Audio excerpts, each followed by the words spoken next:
Magdadala ng matinding stunt at world-class performances ang Euroxtreme Circus sa Pampanga simula January 28, 2026 sa Robinson Star Mills, Pampanga.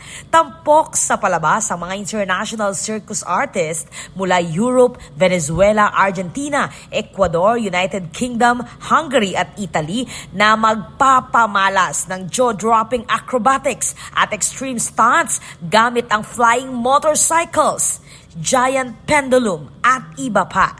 Sa press conference sa Park Inn Hotel, sinabi ni executive producer at touring director Kenneth Lee at Artbox Entertainment President Kimberly Lee na asahan ang fast-paced at visually stunning show na may halong comedic clown acts at heart-stopping performances. As the name suggests, Euroxtreme Circus, this production has some really extreme acts that you do not normally see in a circus.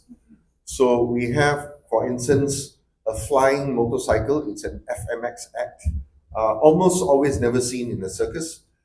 We normally associate circuses with jugglers and acrobats and all this, but this act we brought in specially for this tour, and the folks here in Pampanga will be able to catch it. So it's a stunt motorcyclist, and he practically jumps right over the audience, up a ramp and onto a landing airbag.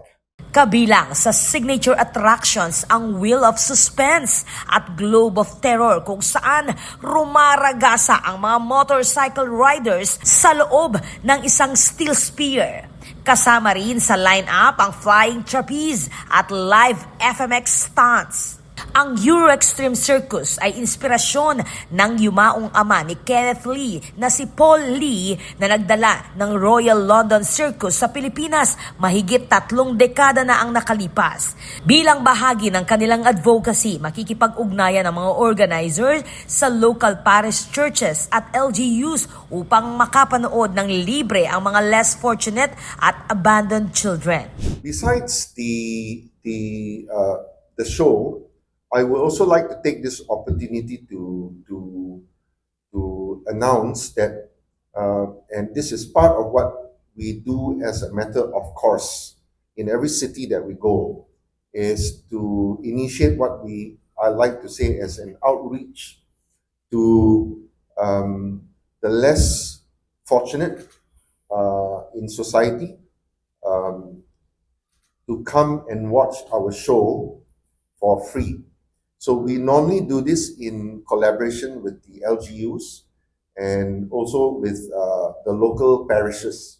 Gaganapin ang palabas sa isang malaking air-conditioned big top tent na may 1,100 seating capacity at pet-friendly pa. Tatagal ang Euroxtreme Circus hanggang February 22 na may shows araw-araw maliban tuwing Lunes. Weekdays ay alas 8 ng gabi habang ang weekends naman from 4:30 p.m. hanggang alas 8 ng gabi. Available ang tickets online sa artboxentertainment.com mula 650 pesos hanggang 3,200 pesos. This is Patricia Mamangon on the spot.